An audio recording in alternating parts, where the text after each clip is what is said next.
Good day everyone, my name is Daniel Ray Perdido Sabio and let's discuss the exclusionary rule and the fruit of poisonous tree doctrine and what is the difference between the two. The exclusionary rule and the fruit of poisonous tree doctrine are related legal principles that protects individuals from unlawful evidence gathering by the law enforcement. The fruit of poisonous tree doctrine are extensions of the exclusionary rule. The exclusionary rule saying that the federal courts may not accept or allow the evidence obtained by unreasonable search and seizure, regardless of its relevance to a case.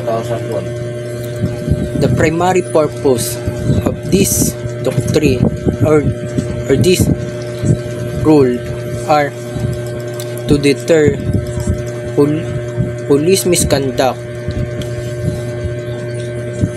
ensuring that the illegal obtained evidence cannot use to convict someone, and then the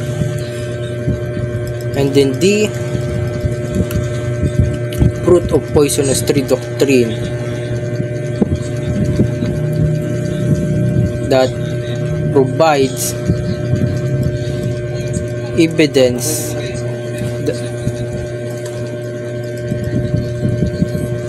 obtained as a result